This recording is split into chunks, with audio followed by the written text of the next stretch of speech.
Her words were cold, public, final. We were in my mother's living room, 20 people crammed in, cousins, uncles, aunts.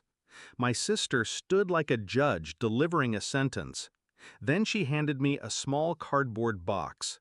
My things, neatly packed like my existence could be contained in 12 by 16 inches.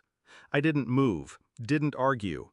I just sat there, feeling every eye on me.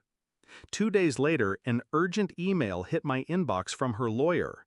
"We need to talk. Call immediately." That's when I knew she'd made a mistake. Backstory: when blood still meant something.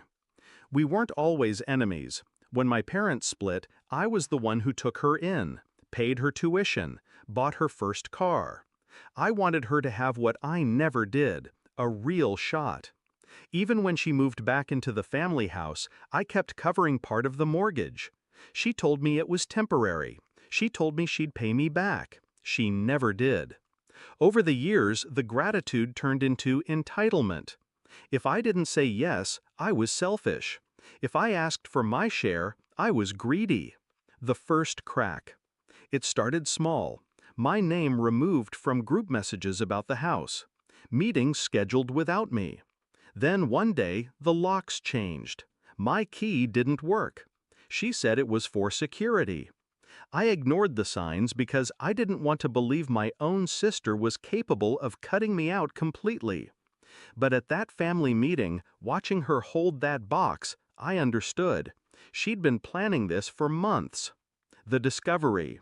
The email from her lawyer wasn't about my things. It was about the house. Turns out my sister had refinanced without my knowledge. She'd claimed I was no longer a partial owner and had used my supposed abandonment as proof to the bank. She'd also failed to mention that I had been paying part of that mortgage, documented and traceable, for 10 years. I didn't respond to the email. I didn't yell or beg. I started planning. Step 1. I pulled every record I had: bank transfers, receipts, text messages, emails where she acknowledged my contributions. Step 2. I met with a real estate attorney I trusted, one who owed me a favor from a past deal. Step 3. I stayed silent. The lawyer told me exactly what I needed to do. Don't warn her. Don't negotiate. We file, and we hit her hard. The setup. I filed a legal claim for my share of the property, back payments, and damages for wrongful exclusion from co-ownership.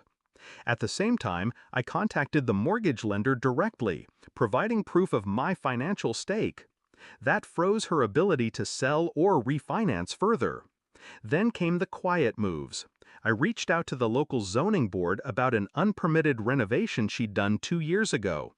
A tip from a concerned neighbor led to an inspection notice. I also made sure her employer's HR department got an anonymous copy of the lawsuit. After all, her job depended on a clean financial record.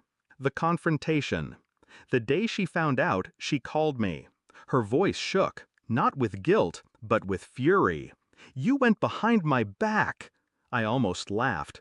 "Like you went behind mine when you tried to erase me from the deed?" She tried to threaten me with family shame, said I was ruining everything. I told her, "You already did. I'm just making it official." The fall.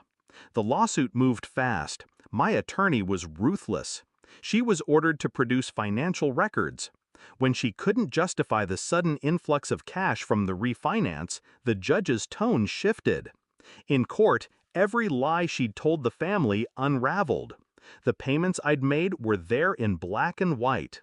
The zoning board fines hit next, steep enough to hurt. Her employer quietly moved her to a non-client-facing role while they reviewed the situation. The breaking point. 3 months in, she called again. This time, her voice was smaller. "What do you want?" "Half the equity," I said, and an acknowledgement, in writing, that I was co-owner from the start. She hesitated. I could almost hear her pride cracking. "Fine," she whispered. The payoff. The settlement came through. I took my share and bought a condo. Nothing flashy, but mine. every tile, every key, every wall. I sent her a single message after the papers were signed. Next time you try to erase me, make sure you're not holding a paper trail with my name all over it. Reflection. People think betrayal is loud. It's not. It's quiet. It's a lock changed without warning. It's a box of your life handed to you like trash. And revenge? It's not rage. It's patience. It's precision. It's making sure they feel the consequences every time they turn around. She tried to take my home. In the end, she lost hers, piece by piece, dollar by dollar. And I didn't just get my share back, I got my freedom.